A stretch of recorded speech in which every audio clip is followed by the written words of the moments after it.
suis chargée de communication au sein de Energy Cities et nous organisons ce webinaire aujourd'hui avec ma collègue Mélanie Bourgeois en charge du suivi des politiques européennes à Energy Cities. Donc Energy Cities, nous sommes une association dont la mission principale est de renforcer le rôle et les compétences des collectivités locales en Europe. Donc nous sommes aujourd'hui, nous constituons un réseau de plus de 2000 membres, principalement des collectivités locales, mais pas uniquement. Et en faisant partie de notre réseau, nos membres ont accès à de nombreuses ressources, que ce soit des opportunités de financement, des informations sur les réglementations européennes. Donc n'hésitez pas, si vous ne faites pas encore partie de notre réseau, à nous rejoindre. Vous trouverez toutes les informations sur notre site web. Aujourd'hui, nous organisons ce webinaire dans le cadre du projet européen NECP Platform. Donc, c'est un projet qui est financé par le programme LIFE et qui a pour objectif de renforcer des plateformes de dialogue multiniveau, donc des plateformes entre le niveau national et les collectivités territoriales, pour favoriser une coopération entre ces niveaux dans le cadre de politiques nationales énergie-climat. Et donc, dans le cadre de ce projet, nous travaillons sur 6 pays cibles, dont la France. Et donc, aujourd'hui, pour la France, nous organisons ce webinaire avec donc pour objectif de diffuser le plus largement possible les actualités politiques nationales énergie-climat. Nous avons également tenu à organiser ce webinaire suite à la publication que nous avons faite au mois de mars, qui est une publication donc, qui reprend les éléments du pacte vert pour les villes. Donc, dans cette publication, vous retrouverez le rôle clé des collectivités locales et régionales dans la mise en œuvre du pacte vert, mais également une présentation des nouvelles directives dans différents secteurs, le secteur de l'énergie, le climat, l'environnement, etc. Et aujourd'hui, donc, dans ce webinaire, nous allons faire un focus sur le secteur de l'énergie. Et puis également, à la veille des élections européennes, nous tenions à faire une présentation, un premier bilan des textes conclus dans le cadre du pacte vert.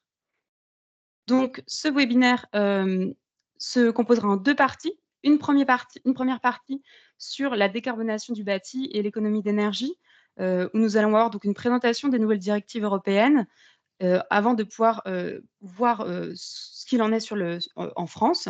Et donc, il y aura une partie de questions-réponses, comme je l'ai indiqué précédemment.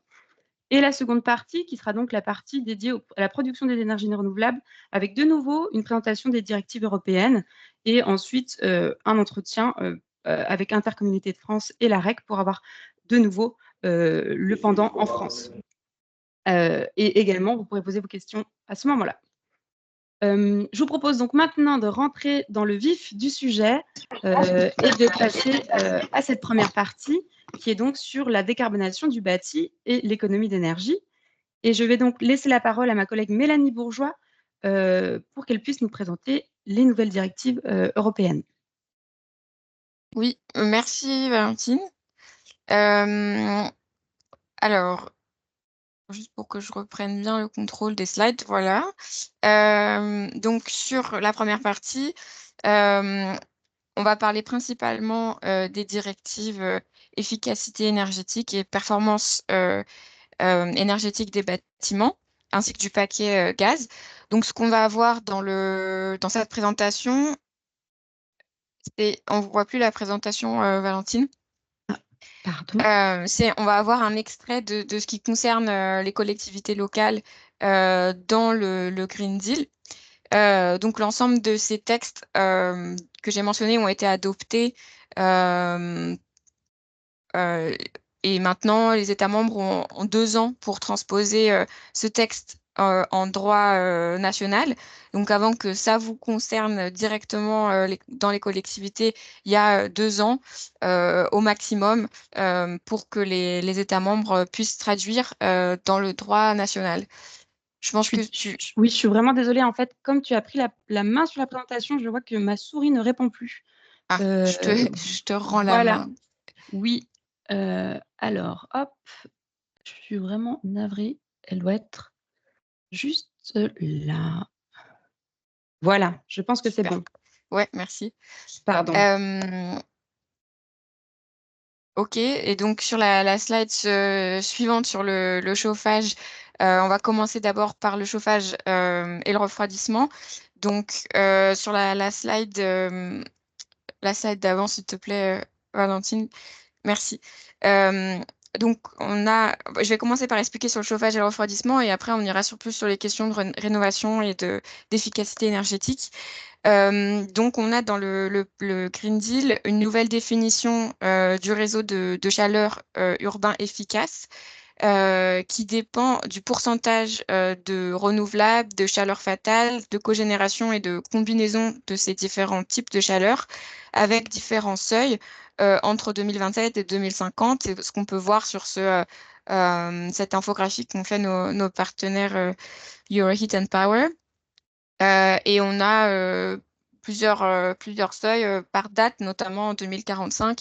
On a le seuil d'au moins 75% de NR et ou de chaleur fatale pour être un réseau efficace. Et sur ces réseaux de chaleur, là, il y a une autre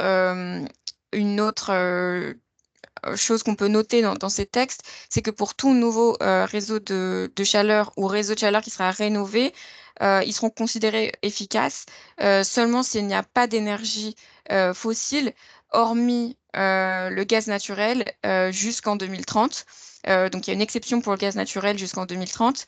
Cette définition de l'efficacité, elle est assez importante parce que ça peut conditionner les subventions publiques qui sont accordées au réseau de chaleur. Sur la slide suivante, j'ai indiqué ce qui est nouveau aussi pour le chauffage et le refroidissement, qui est plutôt lié à la planification. On a une planification nationale de décarbonation du chauffage et du refroidissement qui est renforcée. Mais ce qui est plus intéressant pour les collectivités locales, ce qui vous concerne plus directement, c'est qu'il y a une nouvelle obligation pour les États membres de s'assurer que les collectivités locales de plus de 45 000 habitants font une planification chauffage et refroidissement. Euh, donc c'est une obligation qu'il y a dans ce texte, dans ce texte-là, ou dans ce texte, on a aussi un petit peu de détails sur le contenu des plans avec notamment une estimation. Ce qui est attendu dans le contenu, c'est une estimation, une cartographie du potentiel, un plan d'action de comment mettre en œuvre les solutions de décarbonation qui ont été identifiées et un plan de financement. Il y a aussi des détails sur la manière dont doivent être faits ces plans, notamment le fait que ça peut être intégré dans des plans qui existent déjà, ou ça peut être des plans qui sont faits par plusieurs collectivités ensemble si ça fait sens. À droite, dans la slide, je vous ai mis la carte d'Europe qu'on a fait avec mes collègues à Energy Cities, que vous pouvez accéder sur notre site, qui est en fait une analyse de comment c'est dans chaque pays européen au niveau de cette planification locale. Donc, on a identifié pour chaque pays s'il y avait une obligation ou une incitation à faire ces plans locaux, chauffage et refroidissement, et les mécanismes de soutien qui existent, que ce soit l'accès à la donnée, d'avoir des soutiens financiers ou techniques pour ce faire. Et on a attribué avec tous ces critères une note à chaque pays. Et quand on clique sur chaque pays, on a le détail de ce qu'il y a derrière et donc ce qui est mis en place. Là, on voit que la France est en jaune, donc il reste encore des choses à faire. On pourra en discuter avec Amorce après dans la discussion et avec vous. Euh, et pour revenir au contenu, donc, on a aussi dans les textes européens le déclassement des réseaux de gaz. Donc, il y a une nouvelle obligation qui sort du paquet vert pour que les opérateurs de distribution de gaz planifient le démantèlement des réseaux. L'obligation, c'est pour les opérateurs avec plus de 45 000 points de connexion et ils devront faire ces plans quand il y a une baisse attendue de la demande de gaz. Donc c'était quand même assez intéressant d'avoir ces premières réflexions ou ces premières obligations au niveau européen sur le déclassement des réseaux. Et on a obtenu avec mes collègues d'avoir que les distributeurs doivent aussi faire le lien avec la planification dont on parlait juste avant, qui est faite par les collectivités locales. Et enfin, toujours sur cette slide, l'interdiction de subventions pour l'installation de chaudières qui fonctionnent uniquement avec des combustibles fossiles à partir de janvier 2025. Donc ça, c'est une nouveauté. Et aussi le fait que les États membres vont devoir définir des mesures pour éliminer progressivement les combustibles fossiles dans le domaine du chauffage et du refroidissement pour pouvoir éliminer complètement les chaudières fossiles d'ici 2040. Donc, voilà les nouveautés concernant le secteur du chauffage et du refroidissement. On pourra y revenir dans la discussion. Je voulais juste, dans la slide suivante, vous montrer un exemple sur ce qui se fait sur le gaz aux Pays-Bas, qui est un pays assez intéressant parce qu'en fait, depuis 2019, il y a toute une réflexion sur la planification locale. Et là, cette année, il y a une nouvelle loi qui permet de donner un plus grand mandat aux collectivités locales. Sur leur planification, puisqu'elles vont être autorisées à fixer des règles qui excluent l'utilisation du gaz comme source de chaleur pour les bâtiments dans certains quartiers. Et elles peuvent faire ça dans leurs plans locaux environnement. Et les municipalités et les utilisateurs vont pouvoir demander, par exemple, la suppression de frais de raccordement et de transport de gaz du gestionnaire de réseau.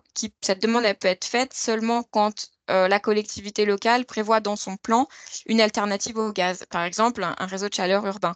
Et à l'opposé, le gestionnaire peut aussi être demandé d'inviter à renforcer le réseau. Et ça, c'est notamment intéressant pour les réseaux électriques quand la collectivité néerlandaise va prévoir, par exemple, le déploiement de pompes à chaleur sur un quartier dans sa vision de la planification thermique qu'elle fait sur sa commune. Maintenant, on va passer avec la slide suivante, s'il te plaît, Valentine, à la rénovation. Donc, sur la rénovation et l'efficacité énergétique, il y a vraiment eu beaucoup de choses au niveau européen. C'est plutôt un gros morceau. Là, je vous ai mis la directive performance énergétique des bâtiments. Et si tu cliques encore une fois, Valentine, on va avoir en vert sur la directive ce qui concerne les collectivités. Donc, il y a beaucoup d'articles qui vont concerner les collectivités locales. Mais en général, l'objectif de cette directive, c'est de réduire les émissions d'au moins 60% dans le secteur du bâtiment d'ici à 2030 par rapport à 2015 et de parvenir à une neutralité climatique en 2050. Euh, le texte est très intéressant, mais il y a quand même beaucoup de marge de manœuvre qui est laissée aux États membres dans la directive parce que c'était pas possible de définir au niveau européen ce qui fait le sens parce que les parcs immobiliers de chaque pays étaient trop différents. Donc on a des notions comme les bâtiments à émissions quasi nulles ou alors les seuils de performance énergétique maximum qui seront définis par les États membres, bien qu'il y ait des critères à respecter dans le cadre de la directive. Ça, c'était pour vous donner un petit peu le cadre général sur la rénovation. Et sur la slide suivante, j'ai mis les objectifs qui concernent directement les collectivités locales, qui proviennent donc de la directive performance énergétique des bâtiments, mais aussi de la directive efficacité énergétique, parce que c'est dans cette directive qu'on a ce qui concerne le plus directement les bâtiments publics. Donc, on a l'obligation pour les bâtiments, les organismes publics, de réduire leur consommation annuelle d'énergie de 1,9% par rapport à 2021. Ce qui est nouveau, c'est que ça concerne non plus seulement les bâtiments du gouvernement central, comme c'était indiqué dans la version précédente de la directive, mais maintenant ça concerne aussi les bâtiments publics locaux. Et puis, on a l'obligation de rénovation d'au moins 3% par an de la surface au sol des bâtiments qui appartiennent à des organismes publics pour les transformer en bâtiments à émissions nulles ou quasi nulles. Et si la collectivité, je ne l'ai pas marqué dans la slide, mais elle n'est pas propriétaire mais occupante d'un bâtiment, ce qui est indiqué dans le texte, c'est la volonté d'essayer de négocier pour encourager à la rénovation du bâtiment qu'elle occupe. Donc 3% de ce qu'on a eu de retour de nos membres, c'est assez ambitieux. Donc je serais curieuse de vos retours sur le sujet dans la discussion ensuite. Et puis, on a pour tous les nouveaux bâtiments publics en 2028, et puis pour tous les nouveaux bâtiments en général à partir de 2030, l'objectif que ces bâtiments soient des bâtiments à émissions nulles. Donc voilà pour les objectifs qui concernent les bâtiments publics. Sur la prochaine slide, qui est la dernière de cette présentation un peu dense, c'est d'avoir là plutôt les outils qui vont appuyer les collectivités et les autres acteurs. Donc on a un objectif d'avoir un one-stop shop, un guichet unique pour 80 000 habitants. Alors, il y a beaucoup de collectivités qui mettaient déjà en œuvre ces guichets uniques, mais la directive, elle vient reconnaître le rôle de ces outils pour accompagner la rénovation et la nécessité d'accompagner leur mise en œuvre dans le texte. Donc, c'est aussi pour pouvoir pousser les États membres et mettre en place des programmes européens qui soutiennent le développement des one-stop shops partout. Donc, un one-stop shop pour 80 000 habitants, c'est ce qui est cité dans la directive, et c'est encore un point de discussion qu'on pourra avoir ensuite. Et puis après, il y a un autre point intéressant qui va arriver assez vite, c'est que les collectivités locales doivent être consultées pour l'élaboration des plans nationaux de rénovation des bâtiments. À la base, on avait des plans locaux qui devaient être mis en œuvre. Ça a été à un moment la discussion dans les consultations, dans les négociations, pardon. Et finalement, ce qui a été conservé dans la version finale, c'est que les collectivités locales doivent être simplement consultées. Et le premier plan sera première mouture sera pour 2025. Donc voilà, ça dépendra évidemment beaucoup de comment chaque État membre va mettre en place cette consultation. Euh, et puis, dans le reste de la directive, on a des choses intéressantes sur le soutien des États membres aux collectivités et aux autres acteurs de la rénovation. Les collectivités sont en général reconnues dans le texte comme un acteur clé pour la rénovation. Et donc, il y a un encouragement pour que les États membres euh, donnent une aide financière avec des programmes européens et des financements nationaux, mais aussi des formations et puis un appui technique pour accompagner les acteurs de la rénovation. Et on a un point particulier qui est le soutien aux ménages vulnérables, qui est assez développé dans le texte, mais là, je ne vais pas le développer. Donc voilà en quelques slides un aperçu de ce qu'on peut avoir à la fois sur la chaleur, le refroidissement et puis la rénovation énergétique et l'efficacité énergétique. Les détails de ces slides sont tous dans la discussion et puis on va pouvoir en discuter ensemble ensuite. Je te laisse reprendre, Valentine. On ne t'entend pas. Cette fois, je pense qu'on m'entend. Merci beaucoup, Mélanie, pour cette présentation des nouvelles directives européennes sur deux volets majeurs. Donc, nous allons maintenant pouvoir voir ce qu'il en est en France et donner la parole à Sophie Collet, responsable du pôle énergie du réseau d'Amorce. Donc, Sophie, bonjour. Est-ce que tout d'abord, vous pouvez nous présenter brièvement Amorce? Alors, pareil, Sophie, votre micro est coupé. Bonjour, Merci. effectivement, pardon. Donc, pour ceux qui ne nous connaissent pas, Amorce, c'est le premier réseau français d'information, de partage d'expériences et d'accompagnement des collectivités dans le domaine de la transition énergétique, de la gestion des déchets et de la gestion de l'eau. On regroupe à peu près 1100 adhérents qui sont pour 2/3 des collectivités territoriales. Qui vont des régions, 3/4 des régions sont adhérentes d'Amorce, les départements, les syndicats, et puis bien sûr les métropoles, les communautés urbaines, communautés d'agglo. Et puis pour l'autre tiers de nos adhérents, ce sont plutôt des partenaires qui peuvent être des bureaux d'études, opérateurs, fournisseurs ou plateformes du milieu associatif, telles qu'Energy Cities d'ailleurs. D'accord. Merci. Et donc, pour revenir plus précisément sur les deux volets que Mélanie a présentés, et d'abord sur le premier volet, chauffage et refroidissement. Donc, Mélanie l'a présenté. Il y a la nouvelle législation européenne qui prévoit une planification chauffage et refroidissement pour les communes de plus de 45 000 habitants. Est-ce que vous pouvez nous rappeler ce cadre et nous dire comment vous pensez que cette obligation de planification peut atterrir en France? Oui, alors peut-être un petit état des lieux de ce qui existe aujourd'hui. En France, aujourd'hui, on a un outil qui s'appelle le PCAET, donc qui a été rendu obligatoire pour tous les EPCI de plus de 20 000 habitants. Donc aujourd'hui, sur les 750 EPCI qui sont concernés par cette obligation, ce qu'on peut dire, c'est que 60% ont adopté déjà leur PCAET et 97% ont initié la démarche. Donc aujourd'hui, cette démarche de planification, elle est initiée en France. Par contre, le PCAET, s'il réalise bien un diagnostic à l'échelle de l'EPCI, il n'a pas le niveau de détail qui est attendu dans cette future planification chauffage et refroidissement. Les PCAET contiennent aujourd'hui des plans d'action, mais ils ne descendent pas à une échelle de cartographie des potentiels d'efficacité comme cela est demandé dans la directive. Donc voilà, il y aura encore une marche à franchir. Un certain nombre de collectivités sur ce sujet-là ont déjà engagé des démarches de schéma directeur énergie qui vont un peu plus loin. Mais aujourd'hui, ce sont des démarches qui ne sont pas obligatoires et le schéma directeur des énergies, quand il est réalisé par une collectivité, n'a pas de portée d'obligation pour un mode ou l'autre de chauffage sur le territoire.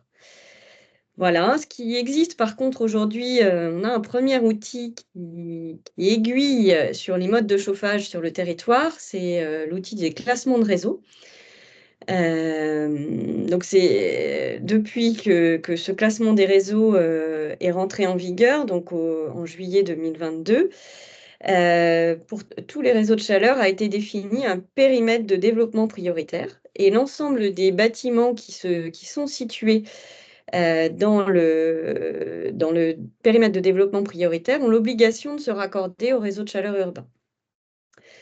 Pour tous ceux qui atteignent une certaine puissance, donc au-dessus de 30 kW. C'est une première étape effectivement pour rendre obligatoire un ou l'autre des modes de chauffage. Et c'est la seule qui existe aujourd'hui au niveau français. D'accord. Également, donc en France, au niveau du démantèlement des réseaux de gaz, donc les collectivités locales pardon, sont les autorités organisatrices du réseau public de distribution de gaz et donc sont propriétaires des réseaux. Toutefois, on voit que leur rôle dans le démantèlement de ces réseaux de gaz est parfois très limité. Du coup, selon vous, quels seraient les outils dont elles auraient besoin pour avoir un rôle plus actif dans ce démantèlement? Alors c'est vrai qu'en France, la plupart des réseaux de gaz et d'électricité sont gérés par Enedis et GRDF. Ces réseaux sont pourtant la propriété des collectivités publiques et sont confiés dans le cadre d'une concession, pour la plupart des cas à Enedis ou GRDF, sauf sur certains territoires qui bénéficient d'ELD locaux. Dans ce cadre-là, les collectivités ont aujourd'hui peut-être une entière confiance dans ces distributeurs historiques et se sont peu immiscées dans la distribution, dans les réseaux de distribution et ont peu de vision sur le sujet. Elles sont amenées à intervalles réguliers à renouveler leurs concessions. Donc, en général, les concessions sont signées pour une durée de 25 ans.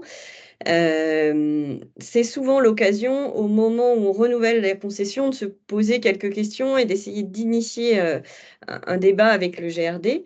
Mais pour ça, il faut avoir quelques outils en main. Et aujourd'hui, c'est pas le cas.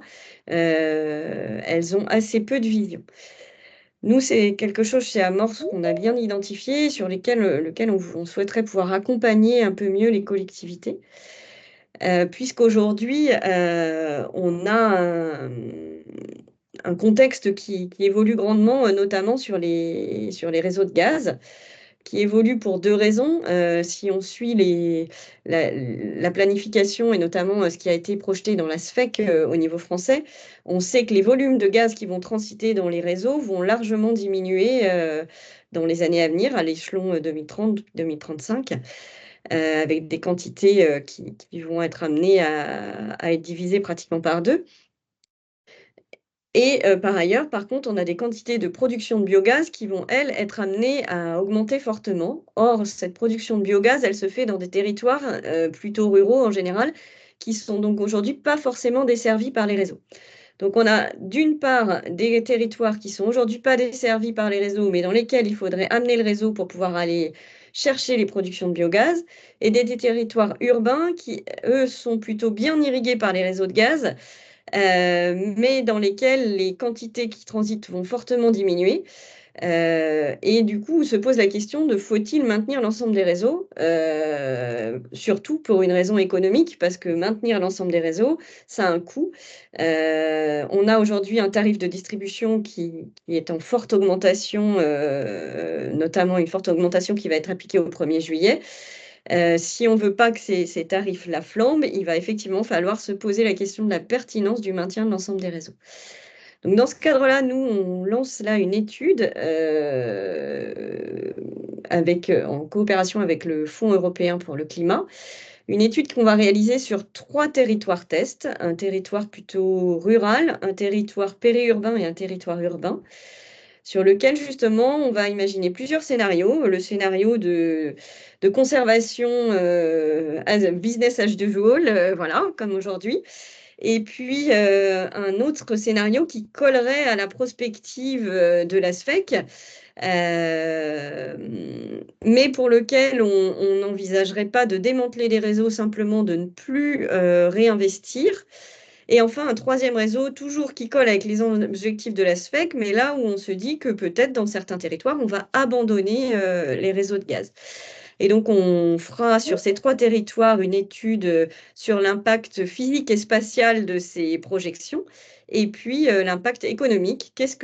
Comment ça se traduit sur les tarifs et sur les investissements, si on imagine de conserver le business as usual, aussi au contraire, on essaye d'optimiser le déploiement du gaz, voire son démantèlement dans certains territoires.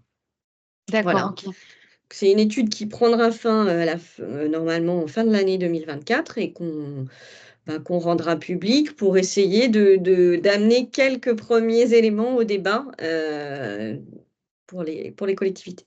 D'accord, je suis sûre que les participants sont très intéressés d'en savoir un peu plus. Avant de leur laisser la parole, je voulais juste aussi vous poser une petite question sur le volet plutôt rénovation. Et puis après, voilà, dans les questions-réponses, on pourra éventuellement revenir sur l'un ou l'autre des 2 aspects. Mais donc, sur la partie rénovation, on a présenté aussi des nouveaux objectifs de rénovation des bâtiments publics qui sont assez ambitieux. Donc, comment, selon vous, le cadre législatif français doit évoluer pour que les collectivités françaises puissent réussir à atteindre ces objectifs de rénovation? Oui, alors c'est un sujet sur lequel on a réfléchi aussi parce qu'on a été sollicité par la DGEC sur la transposition de cette directive en droit français. Ce sont effectivement des objectifs très ambitieux sur les bâtiments publics. Aujourd'hui, les bâtiments publics sont déjà soumis dans le droit français à une réglementation qu'on appelle le décret tertiaire, que les participants connaissent probablement. Donc, c'est un décret qui s'applique sur l'ensemble des bâtiments qui ont un usage tertiaire pour une surface de plus de 1000 m². Et ils doivent atteindre l'objectif d'avoir réduit leur consommation en 2030 de 40% par rapport à une année de référence qu'ils auront terminée entre 2012 et 2020. Et un plafond qui sera rehaussé en 2040 à un objectif de moins 50% et en 2050 à moins 60%. Donc, c'est un objectif qui était déjà ambitieux, qui permet déjà d'amorcer quelque chose.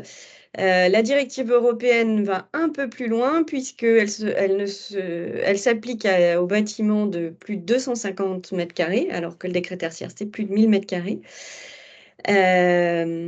Et puis, a priori, elle est étendue aux logements sociaux puisqu'elle s'applique aux organismes publics et donc également aux bailleurs sociaux.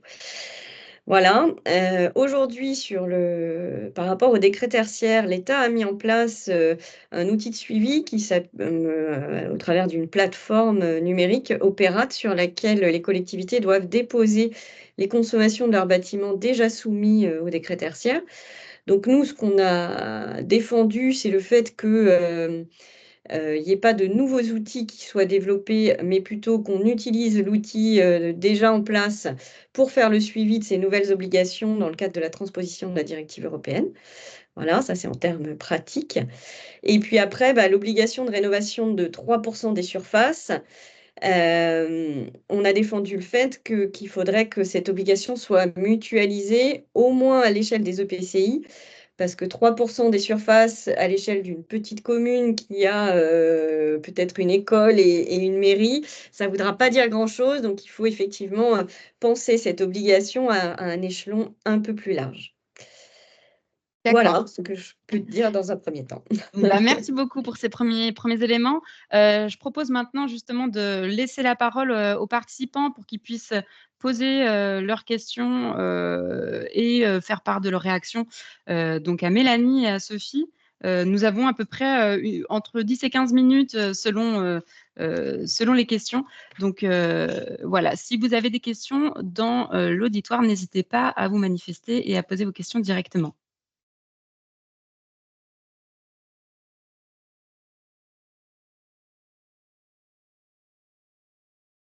Et s'il n'y a pas de questions, je suis sûre que Sophie aura encore aussi de nombreux éléments à partager avec nous.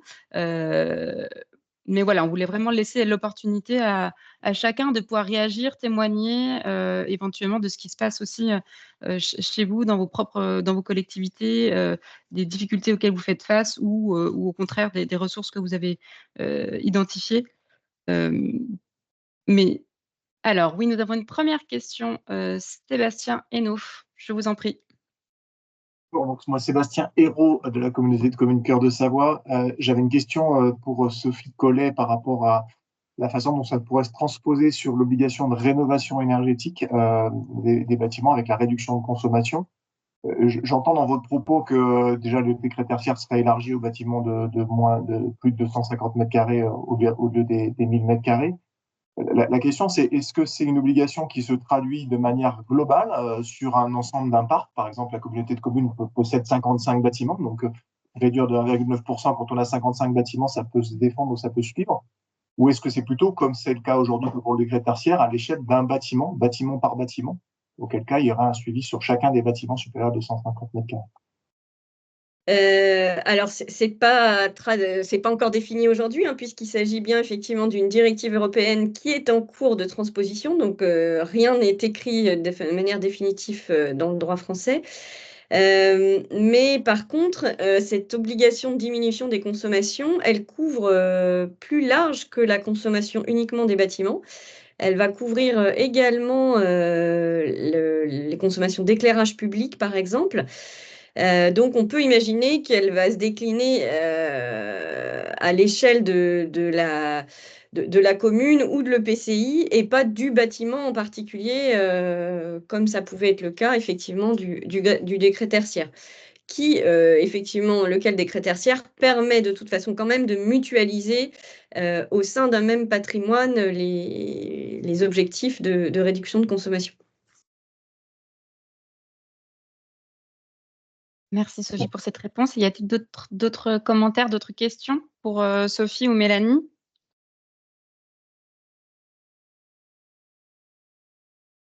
Maria Thomas.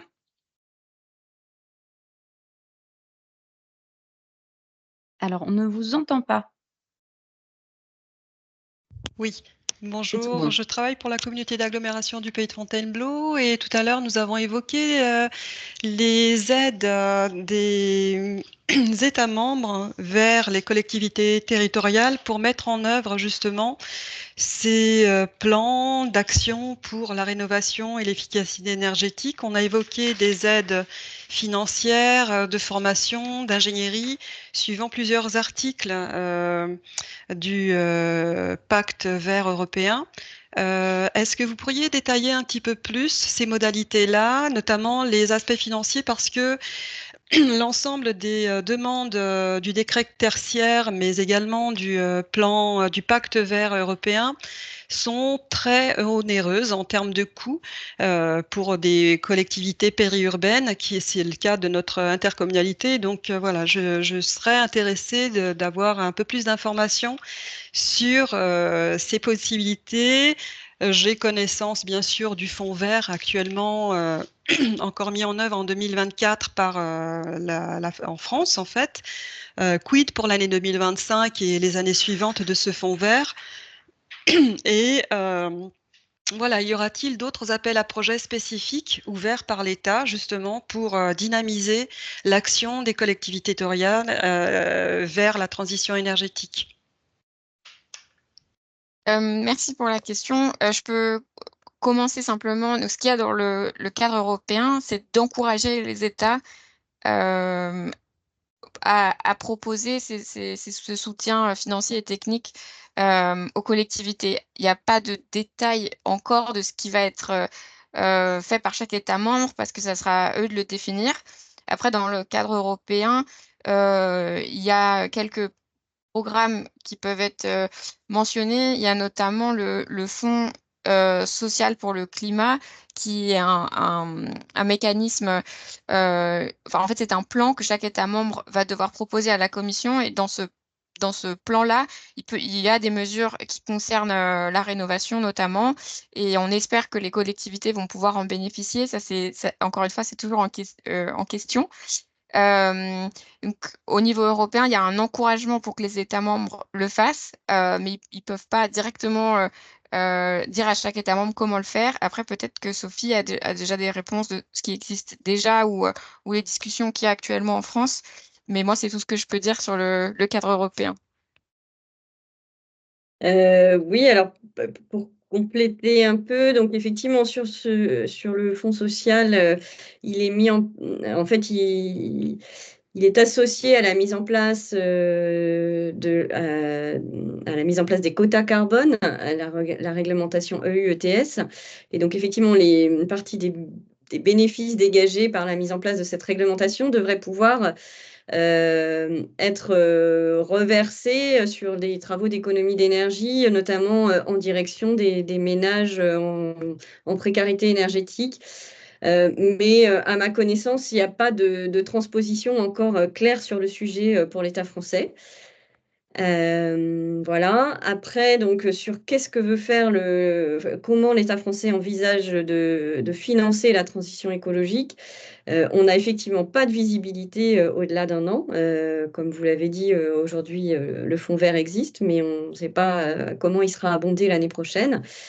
Et ça fait partie des sujets, nous, qu'on apporte régulièrement au gouvernement, de mettre en place une programmation pluriannuelle de financement de la transition écologique, de manière à donner de la visibilité aux collectivités sur ce sujet. Et puis un autre sujet qu'on porte, mais pour le moment sur lequel on n'a pas abouti, c'est d'essayer de sortir la dette liée au financement de la transition écologique, de la dette des collectivités, enfin qu'elle soit prise en compte de manière séparée, de manière à pouvoir plus facilement engager des crédits sur la transition écologique. Voilà ce que je peux dire sur le sujet. Merci Sophie et Mélanie pour vos réponses.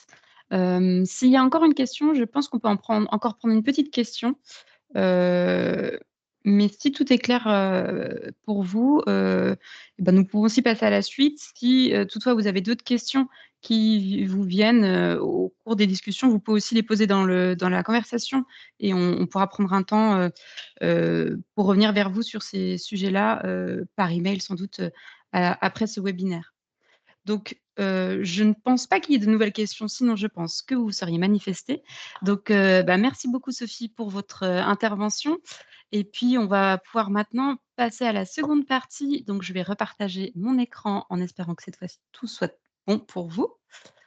Je pense que c'est tout bon. Donc, la seconde partie sur la production de l'énergie renouvelable. Et de nouveau, je vais relaisser la parole à ma collègue Mélanie qui va nous présenter donc les nouvelles directives européennes sur le sujet.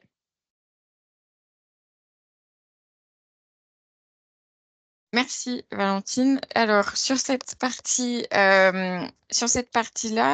on va principalement parler des directives énergie renouvelable et celles sur le marché de l'électricité. Euh, Il y a un peu moins de nouveautés ou de nouvelles obligations pour les collectivités sur cette partie-là, mais on va dire que l'ambition des institutions et des textes, ça a été de rehausser les objectifs et puis de trouver les outils pour encourager, pour accélérer plutôt le développement des énergies renouvelables. Donc sur la directive énergie renouvelable, il y a notamment un nouvel objectif de 45% d'ENR, dont 42% contraignants d'ici 2030, avec des objectifs sectoriels, notamment pour la chaleur.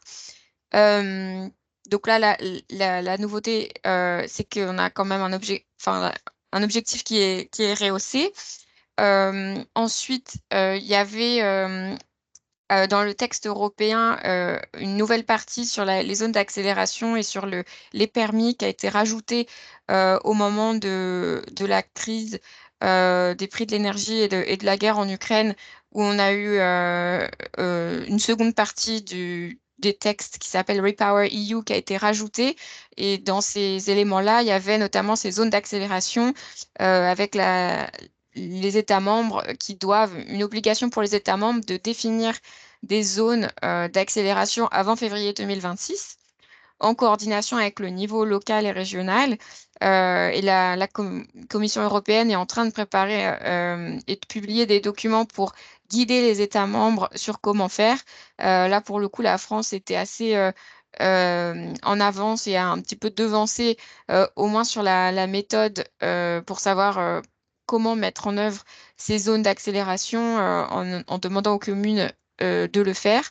Mais voilà, c'est quelque chose qui sera fait dans les autres États européens aussi, peut-être avec des modalités différentes. Et je pense que le retour d'expérience sur la France sera très intéressant à ce sujet. Et puis, il y a aussi la volonté d'accélérer l'accord de permis pour les énergies renouvelables et de faciliter les procédures administratives avec la mise en place de points de contact pour faciliter l'accès à l'information et aux démarches.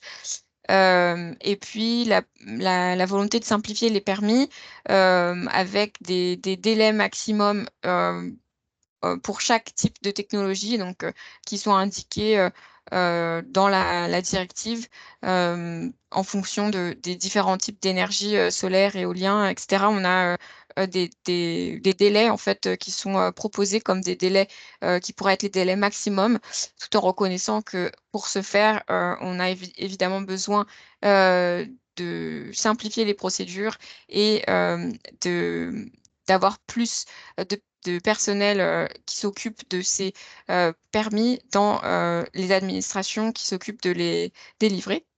Sur la slide suivante, on parlera plutôt du marché de l'électricité. Donc, dans cette directive-là, on encourage les collectivités locales à aller plus loin en devenant investisseurs dans un projet d'autoconsommation collective. Donc, ces communautés d'autoconsommation collective existaient déjà dans le texte européen et existent évidemment déjà en France, mais là, il y a vraiment la volonté de pousser à ce que les administrations, les collectivités locales puissent faire partie de ces projets. Et quand elles font partie, alors il y aura une part de l'énergie produite qui doit être distribuée à des ménages vulnérables. En tout cas, c'est ce qui est proposé. À Energy Cities, on a développé pas mal de choses sur ce sujet-là, notamment des outils avec plusieurs projets européens. Donc, je vous invite à aller consulter ce qui existe sur notre site sur le sujet si vous êtes intéressé pour développer de l'autoconsommation collective dans vos collectivités. La directive, elle encourage aussi à davantage utiliser deux types de contrats qui sont les accords d'achat d'électricité de gré à gré, donc les PPAs, et les contrats pour différence, donc ceux qui pourraient concerner le plus les collectivités, c'est plutôt les PPAs. Les contrats pour la différence, c'est des contrats principalement pour les gros acheteurs plutôt au niveau des États. Et donc, les PPA, c'est ces contrats d'assez longue durée, de 5 à 20 ans, dans laquelle une entité acheteuse qui peut être une collectivité locale s'engage à acheter une quantité d'énergie renouvelable pour un prix fixe, ce qui va permettre aux promoteurs de financer plus facilement le projet parce qu'il aura une vision à moyen terme et aux acheteurs de bénéficier d'un prix stable. Et c'est d'ailleurs la raison pour laquelle la Commission encourage ces deux types de contrats qui sont intervenus de la même manière dans un second temps au moment de la crise avec des prix énergétiques qui étaient très hauts. L'objectif, c'est vraiment de garantir des prix plus stables. Et puis, dans la directive, il y a aussi la volonté d'avoir plus de transparence sur la capacité qui est disponible pour les nouvelles connexions. Donc, une obligation pour les distributeurs d'être plus transparent sur ce qui peut encore se faire sur le réseau. Et j'ai oublié de mentionner que sur les PPAs, on a aussi pas mal de ressources disponibles, principalement en anglais, sur notre site. Donc, ce papier que j'ai indiqué sur la slide, mais aussi une formation que les collectivités peuvent suivre si ça vous intéresse. Et sur la slide suivante, j'ai indiqué, alors ça vient d'une autre directive qu'on a déjà vue avant, qui est sur la directrice performance énergétique des bâtiments, où on a ce Solar Mandate, l'obligation d'installation d'énergie solaire sur les bâtiments publics existants. Là, on a une approche qui est progressive et qui commence en décembre 2027 pour les plus grands bâtiments publics. Donc de plus de 2000 m². Et puis ensuite, ce sera les bâtiments jusqu'au bâtiment de 250 m² qui auront cette obligation d'installer des panneaux solaires. Alors, pour être très clair, l'obligation dans le droit européen, elle incombe aux États membres de faire en sorte que les bâtiments publics, y compris les bâtiments locaux, s'équipent de panneaux solaires. Alors ça, c'est dû à la subsidiarité du droit européen. La Commission ne peut pas indiquer directement aux collectivités locales ce qu'elles peuvent faire, c'est aux États membres de le faire. Donc, il y a ce petit subterfuge, mais en fait, c'est vraiment une obligation de mettre en place des panneaux solaires. Et puis ensuite, en 2029, ce Solar Mandate, il sera étendu à l'ensemble des nouveaux bâtiments, également des bâtiments résidentiels.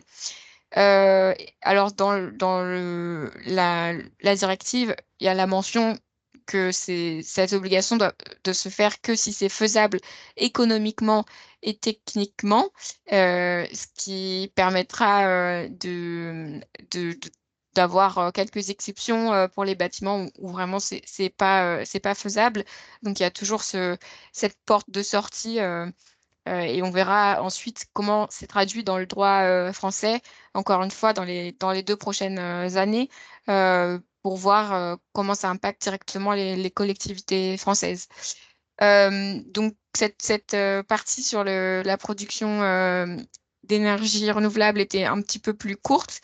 En général, au niveau européen, on avait vraiment la volonté d'avoir des objectifs qui étaient plus hauts, plus contraignants, et surtout de trouver les outils pour accélérer le déploiement des ENR. J'en ai présenté quelques-uns ici, et ça serait intéressant dans la discussion d'avoir vos retours sur les zones d'accélération en France, sur ce Solar Mandate, l'obligation d'installation de panneaux solaires sur les bâtiments publics, et puis sur les PPAs, par exemple, pour voir quels sont un petit peu les outils qui vous semblent le plus intéressants.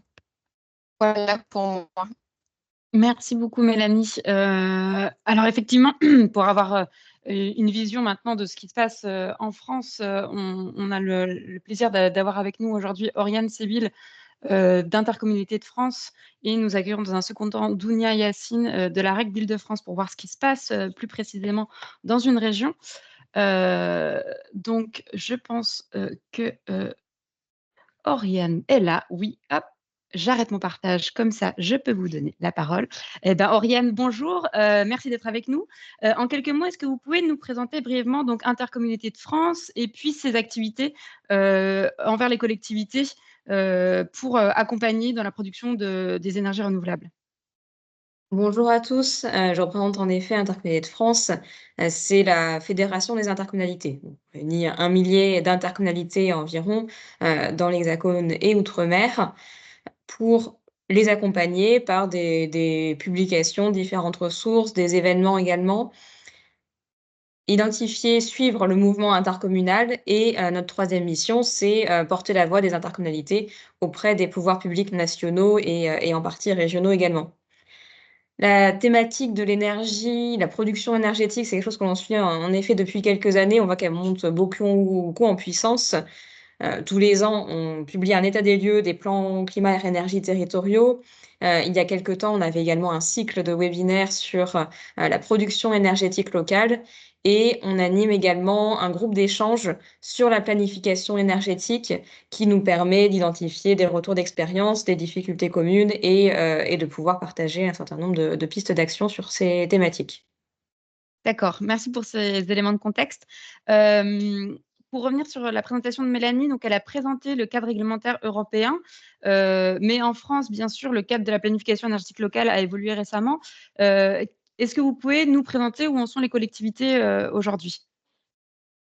Oui, un changement important, ce qui a beaucoup, mobilisé les intercommunalités cette année écoulée d'ailleurs, c'est, l'identification des zones d'accélération des énergies renouvelables, chantier qui avait été, prévu par la loi APER, de mars 2023. Mélanie l'a dit, la loi confie aux communes, l'identification des zones d'accélération. À Intercommunalités de France, on a conduit, 2 enquêtes sur, comment les collectivités se sont saisies de ce dossier-là et ce qui ressort, c'est que dans 9 cas sur 10, l'intercommunalité a apporté un appui aux communes, parce que c'est un dossier, bien sûr politique, mais aussi technique, qui demande des compétences et qui doit s'inscrire également dans le cadre d'une planification penser à une échelle un peu plus large, en cas du PCAET, des schémas directeurs. Sophie Collet les a mentionnés tout à l'heure. Sur les zones d'accélération, actuellement, on est encore en cours. Il y a eu des allongements de délais variables d'une région à l'autre pour permettre cette identification des zones d'accélération. Ce qu'on observe, c'est qu'en majorité, dans les intercommunalités, une partie des communes ont déjà délibéré, une partie pas encore. Parfois, des zones ont déjà été remontées, au niveau du département pour envoi, au comité régional de l'énergie, éventuellement avec un 2e tour qui est prévu, souvent, courant juin ou en juillet. Et donc un un dossier avec des niveaux d'avancement assez variables qui forcément a été beaucoup plus simple, dans les territoires qui avaient déjà une ancienneté sur, le sujet, des documents de planification plus précis sur les zones d'accélération. Ça a permis globalement de mobiliser les élus, malgré tout, sur les questions d'énergie. Mais après, est-ce que ça a permis d'identifier de nouvelles opportunités de projets? C'est extrêmement variable et c'est plus modéré. D'accord. Sinon donc les cadres réglementaires présentés dans le Pacte vert, ils vont devoir, il va devoir être, traduit d'un point de vue opérationnel, en France, enfin dans les États membres et donc en France. Vous, selon vous, quels sont les points de vigilance et les difficultés, que, vont rencontrer les collectivités, dans cette traduction opérationnelle? Notamment sur, des outils comme les PPA, l'autoconsommation qu'on a évoqué. Bon, l'autoconsommation collective se développe assez largement dans les collectivités. Pour les PPA, on avait produit quelques ressources sur ce sujet et on voyait que les intercommunalités ne s'en saisissaient pas ou très peu, ne parvenaient pas à le faire, du fait de la complexité et parfois aussi de la concurrence par rapport à des acteurs privés, qui pouvaient être, plus intéressants, disons, pour les porteurs de projets en termes de co-contractants.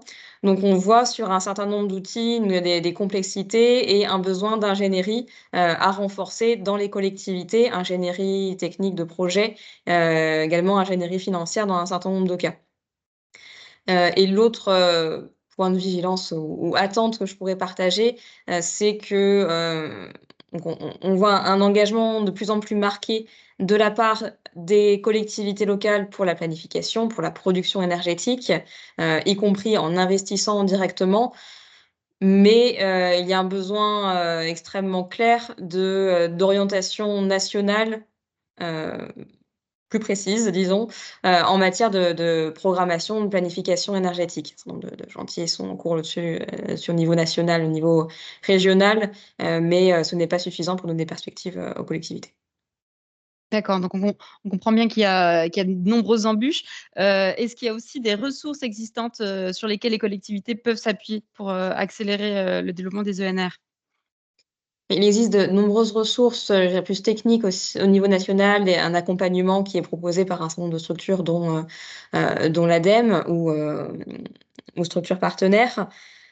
Pour les collectivités de petite taille, on entend souvent en effet cette complexité à monter des projets. Pour nous, on considère que, déjà mutualiser à l'échelle de l'intercommunalité, c'est une opportunité qui n'est pas toujours, exploitée à son plein potentiel. On voit des projets extrêmement intéressants.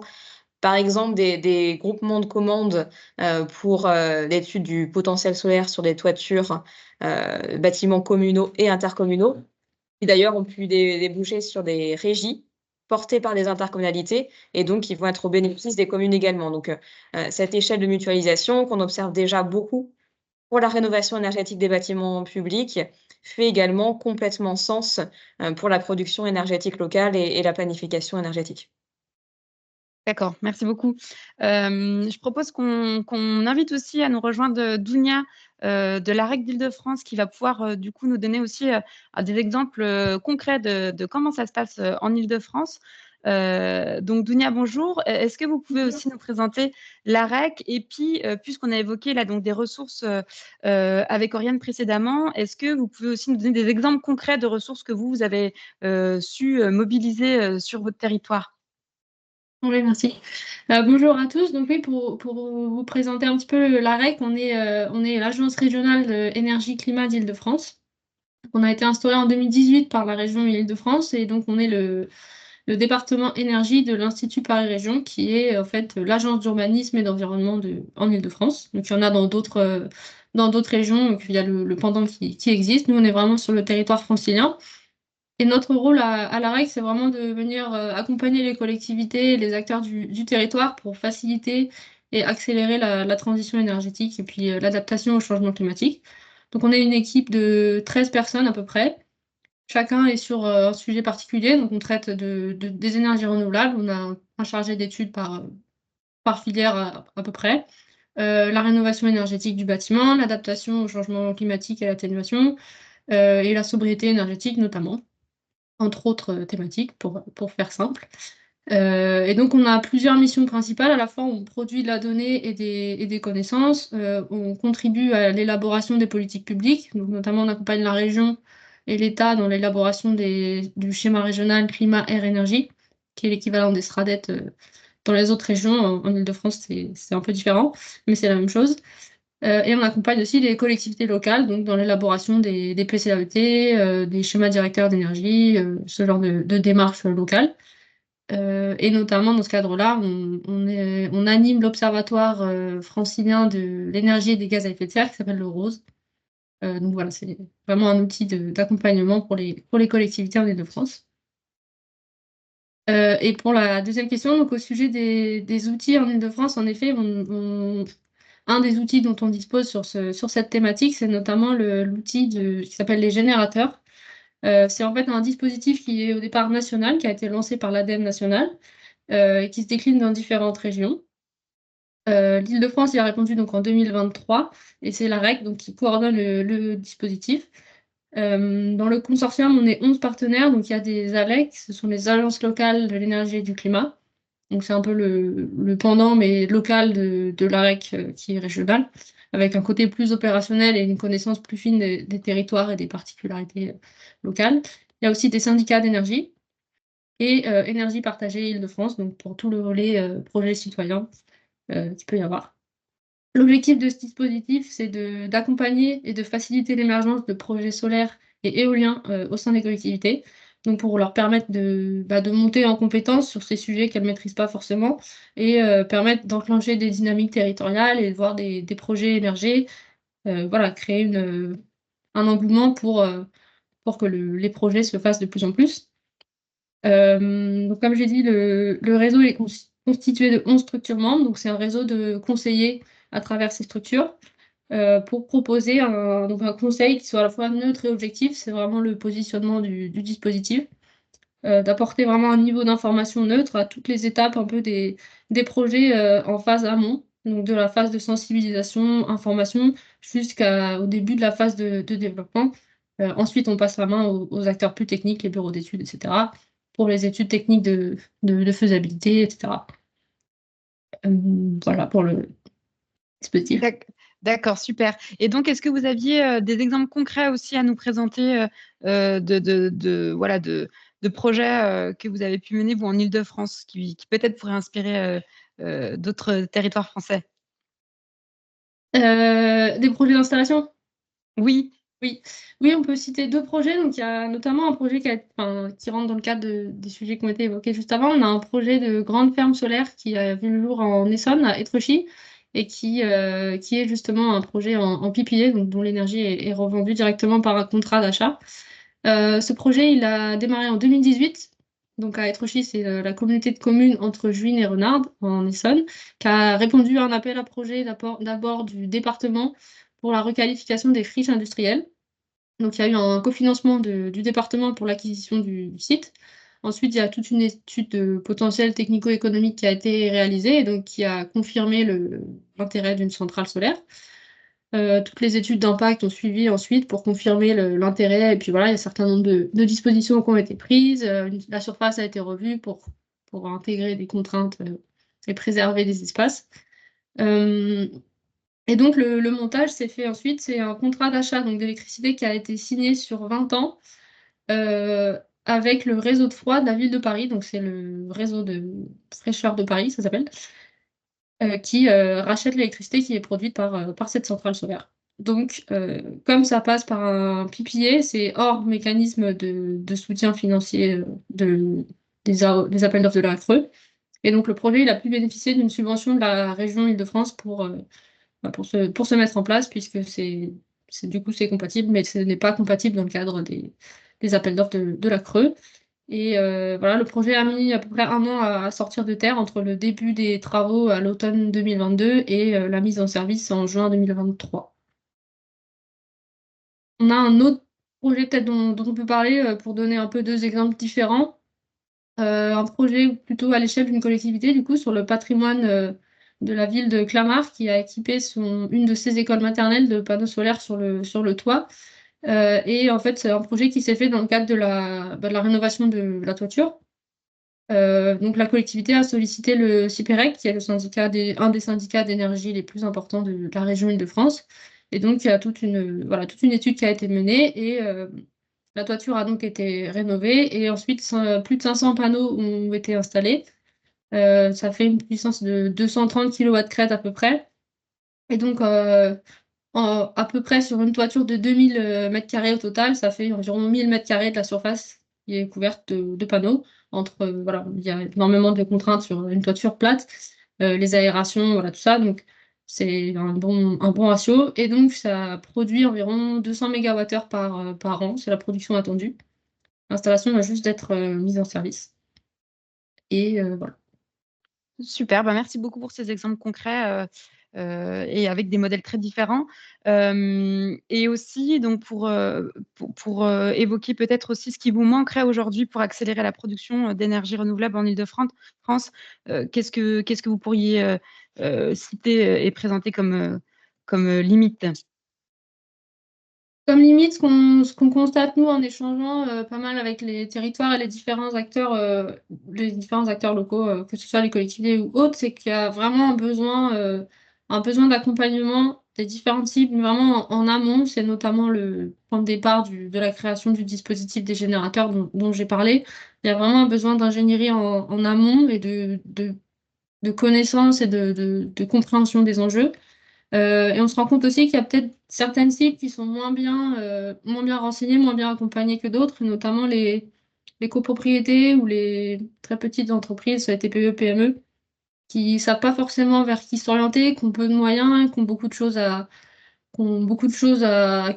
comprendre et à apprendre avant de se lancer. Et c'est peut-être des cibles où voilà, un dispositif du même type que celui des générateurs à destination des collectivités pourrait venir accompagner. On se rend compte que, voilà, bon, après, c'est le constat qui peut être fait partout sur beaucoup de thématiques, mais les moyens à la fois techniques, la filière professionnelle et le niveau d'aide financière sont pas forcément à la hauteur des objectifs qui sont très ambitieux et qu'on se fixe dans le cadre des différents schémas, que ce soit locaux ou régionaux. Voilà, donc il y a vraiment un besoin d'associer les moyens suffisants pour pouvoir atteindre ces objectifs, que ce soit techniquement ou bon, du côté de l'ingénierie. D'accord, merci beaucoup Dounia. Et ben merci à toutes les deux pour ces présentations. Je propose de nouveau de laisser la parole aux participants. Si vous avez des questions, des témoignages, n'hésitez pas, notamment, voilà, tout à l'heure, Mélanie a évoqué les zones d'accélération des énergies renouvelables. Elle serait très intéressée d'avoir votre retour aussi sur le sujet. Donc voilà, Mélanie, Oriane et Dounia sont à votre disposition pour, pour répondre à toutes vos questions ou pour écouter vos témoignages ou les exemples de projets peut-être que vous avez pu mettre en place dans vos territoires.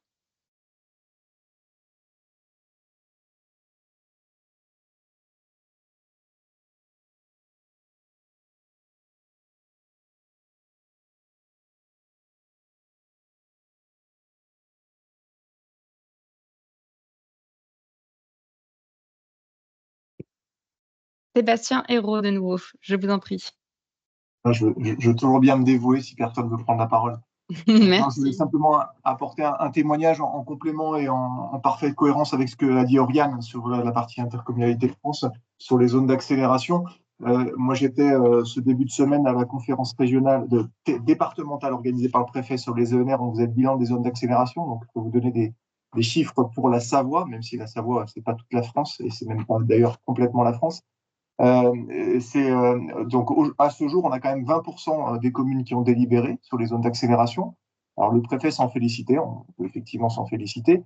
Et puis aussi dire qu'on est dans une région où le président de région a décidé de ne pas réunir la commission régionale de l'énergie, donc qui va justement valider ces zones d'accélération. Le constat qu'on fait aussi, c'est que dans les filières, puisqu'on a beaucoup parlé de solaire photovoltaïque, mais dans les zones d'accélération, il y a quand même énormément d'autres enjeux sur la chaleur fatale, sur la chaleur tout court, qui représente quand même au passage 50% de nos besoins énergétiques, et sur le gaz, au travers de la méthanisation. Et ce qu'on a constaté en analysant toutes ces filières, c'est qu'effectivement, la filière photovoltaïque, à l'image de la discussion d'aujourd'hui, elle est largement surreprésentée en fait dans les zones. Elle représente l'immense majorité des zones. Et puis, on va dire, pour être politiquement correct, des filières moins consensuelles, comme par exemple la méthanisation ou l'éolien. Alors en Savoie, l'éolien, il n'est pas extrêmement favorable, mais en tout cas, on constate qu'on a extrêmement peu de zones, en fait. Donc, il y a quand même un besoin aussi de définir un équilibre entre les différentes filières. Et moi, je rejoins ce que Oriane a dit. Donc, il y a aujourd'hui un énorme besoin d'accompagnement des communes sur ces sujets-là. Ce qu'on ressent sur les territoires, c'est globalement une volonté politique qui est dans ce domaine-là. Mais clairement, les communes se retrouvent un peu désemparées quand il s'agit de définir des zones d'accélération. Dans un cadre législatif qui est quand même pas complètement clair. Au passage, le préfet n'a pas su nous répondre quand on a posé la question de finalement quel était le bonus, puisqu'on parle de bonus pour ces zones d'accélération. Donc aujourd'hui, voilà, il y a quand même des injonctions un peu paradoxales de l'État. C'est pas pour rien si on est des derniers de l'Europe en France sur le développement des ENR sur ces sujets-là, et notamment effectivement un cadre d'accélération ou de bonification qui aujourd'hui en France n'est pas défini, en fait, tout simplement. Et puis également des échéances qui ne sont pas complètement respectées par rapport à ce que disait la loi, ça je vous en ai parlé. Et puis également des instructions qui sont parfois étonnantes. On a déposé un permis de construire sur un projet PV au sol qui a mis 1 an dans les mains de l'État avant qu'il lance l'enquête publique, au même moment où l'État nous demande en même temps d'accélérer. Voilà. Donc on a quand même quelques injonctions paradoxales. Et donc voilà, je pense qu'il y a une dynamique à lancer, mais voilà, il y a quand même quelques difficultés de mise en œuvre sur les territoires. Et avec un gros besoin d'ingénierie, je rejoins ce qu'il y a dit. Merci beaucoup Sébastien pour ce témoignage. Peut-être pour apporter 2-3 compléments par rapport à mon propos. En effet, donc, sur l'éolien, on a vu très peu de projets. Souvent, les projets identifiés dans les zones d'accélération étaient déjà dans les cartons. Donc, les zones d'accélération ne semblent pas avoir été un moyen d'identifier de nouvelles opportunités sur la filière éolienne, ça c'est sûr. Sur le cadre législatif flou, c'est bien sûr complètement le cas sur les bonus ou ce que vont apporter les zones d'accélération. Je mets aussi un petit point d'alerte sur même la procédure en tant que telle, parce qu'on voit que d'un référent préfectoral à l'autre, ça peut être différent. Par exemple, est-ce que la délibération au sein de l'intercommunalité, est-ce que c'est nécessairement une délibération en conseil communautaire ou est-ce qu'un compte rendu d'une autre instance, par exemple un bureau, suffit? On a eu des échos différents des intercommunalités selon les endroits. Donc, c'est plus des petits points d'alerte à vous partager que vous soyez bien au clair par rapport à ce que l'État pourra vous demander sur ces points-là. Merci Oriane pour ce complément. Est-ce qu'il y a d'autres témoignages ou d'autres territoires qui j'imagine, qui partagent le même constat ou qui ont, à contrario, d'autres ressources à partager avec nous?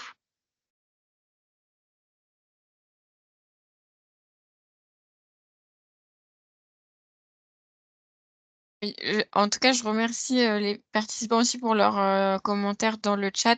Nous, ça nous intéresse à Energy Cities d'avoir ces retours-là parce qu'on a des membres aussi dans d'autres pays qui vont se poser les mêmes questions. Donc, c'est intéressant d'avoir vos retours. Ma collègue qui travaille sur le sujet un peu plus en profondeur à Bruxelles sera contente d'avoir ces retours-là pour voilà, partager l'expérience avec d'autres pays. Effectivement. Alors s'il n'y a pas d'autres questions ou si d'autres questions vous viennent plus tard, voilà, on pourra de nouveau y répondre par email après le webinaire. N'hésitez pas à revenir vers vous. Vous avez en tout cas mes coordonnées. Je propose, s'il n'y a pas de questions de dernière minute, peut-être de terminer un petit peu plus tôt que prévu ce webinaire. Ce que je peux vous dire, peut-être avant de vous quitter, c'est pour information, c'est juste que donc voilà, nous, Energy Cities, on va organiser notre forum annuel à la fin du mois, donc le 26 et 27 juin à Valence. Les inscriptions sont encore ouvertes pendant une semaine, donc typiquement, si les sujets qu'on a abordés aujourd'hui, mais aussi d'autres sujets vous intéressent et pour lesquels vous voulez voilà, approfondir les discussions, les conversations, pouvoir échanger avec d'autres municipalités françaises et européennes, eh ben, n'hésitez pas à vous inscrire et à nous rejoindre. Vous trouverez toutes les informations sur notre site energy-cities.eu. Voilà, c'était pour vous la petite information. Et puis, comme il n'y a pas d'autres questions, je peux donc tous et toutes vous remercier pour votre participation à ce webinaire, remercier nos intervenantes, Oriane, Sophie, Dounia et bien sûr ma collègue Mélanie, pour la qualité de leur présentation. Et puis, voilà, nous sommes à votre disposition si vous avez des questions. Et nous vous souhaitons une très bonne journée et on vous dit à très vite. Au revoir. Au revoir, bonne journée. Bonne journée. Au revoir, merci.